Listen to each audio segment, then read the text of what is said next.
Welcome back, everybody! Hoje nós vamos falar, no vídeo de hoje nós vamos falar sobre o verbo to be.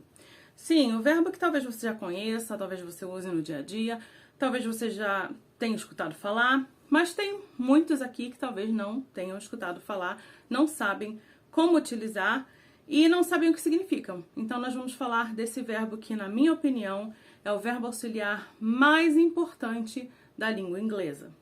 E o que significa o verbo to be? O verbo to be significa ser ou estar. E é o verbo que você vai mais utilizar na língua inglesa, na formação de frases e expressões. Mas antes de tudo, eu queria colocar um videozinho aqui que me marcaram outro dia, me enviaram, para vocês escutarem como exemplo. Querendo, porque é uma questão de escolha, fazer ou não fazer. Exatamente. Como diz Shakespeare, to be or not to be. Fazer ou não fazer, eis a questão. Bom, depois de assistir esse clipe, primeiro eu quero dizer que eu não conheço essa pessoa. Me marcaram na internet, é um vídeo que está circulando na internet já faz umas semanas. Não conheço, porém, dá para ter uma ideia de que deve ser um político, né? Se alguém conhecer o nome, eu gostaria de saber que político é, só por curiosidade. E que ele está falando, né, talvez no Congresso, na Câmara, não sei. Mas, enfim, quais foram os erros que ele cometeu nessa fala aqui, nesse discurso? Vou te dar um tempo para pensar. Bom, como eu mencionei, existem dois erros nesse clipe aqui, nessa fala. O primeiro deles é que ele, obviamente, quis citar a famosa frase do Shakespeare no Hamlet, to be or not to be, ser ou não ser. Como eu falei no início do vídeo, to be significa ser ou estar. Então, to be or not to be significa ser ou não ser. E que você pode ver que depois dele ter citado a frase, ele falou que significa fazer ou não fazer. Esse foi o primeiro erro. Fazer ou não fazer em inglês seria to do or not to do. William Shakespeare era poeta, ator e um dos maiores escritores e dramaturgos da língua inglesa. Em um dos seus maiores trabalhos, a peça Hamlet, a frase to be or not to be ficou conhecida como um monólogo na qual ele expressa como sofrida é a vida. O segundo erro que ele cometeu está na pronúncia. E eu sei que você não sendo inglês não sendo a sua língua nativa, a sua língua mãe, a gente não pode ser tão duro, né, quando as pessoas estão tentando aprender, se comunicar em outra língua, em outro idioma.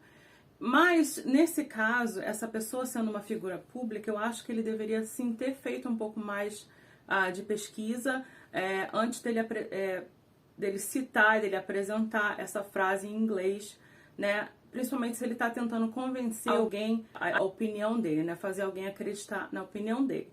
Então, eu acredito que ele deveria ter feito um pouco mais de pesquisa nesse sentido da pronúncia, antes de se pronunciar publicamente. E aí, como que as pessoas reagiram a esse vídeo na internet?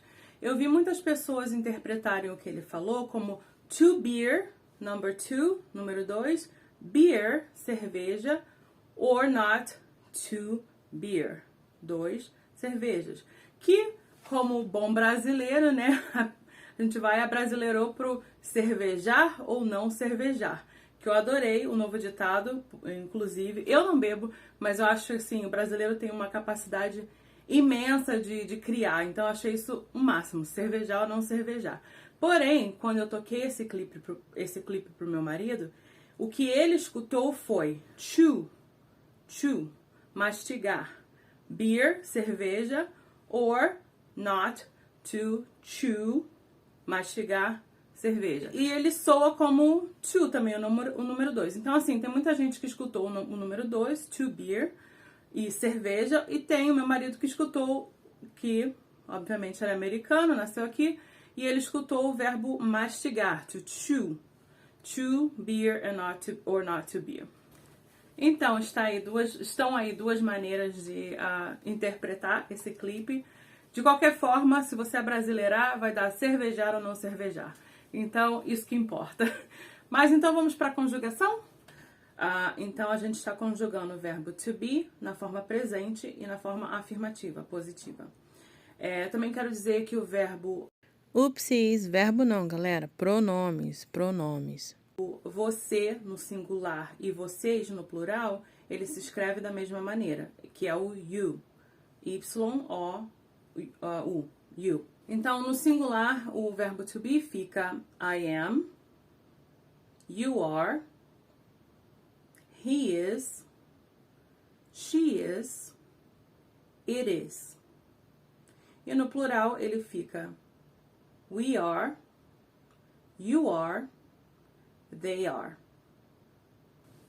Então, eu quero dar uma dica aqui, porque você escuta quando você vem para os Estados Unidos, você escuta principalmente os brasileiros, né?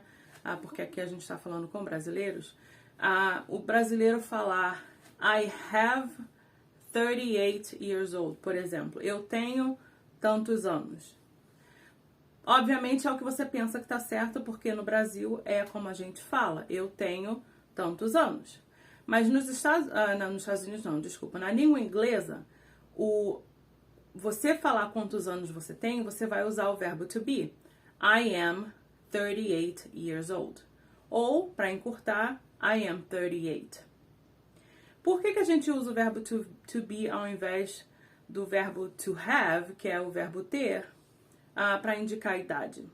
Você usa o verbo to be para indicar idade porque hoje você está com essa idade. Ano que vem, quando você fizer aniversário, você vai estar com outra idade. Então, é por isso que a gente usa o verbo to be ao invés do verbo to have, ter, como a gente usa no Brasil, para indicar a idade. Então, é isso para o vídeo de hoje. Se você acha que você aprendeu alguma coisa nesse vídeo, não se esquece de dar like, share and subscribe. Share significa compartilhar, subscribe significa se inscrever. E não se esqueçam também de me seguir no Instagram ou no Facebook. O nome é o mesmo, @englishfi.me, @englishfi.me, porque lá eu coloco às vezes quizzes e memes, dá pra você aprender um pouquinho mais também e rir de vez em quando. E é isso, tá bom? Até o próximo vídeo.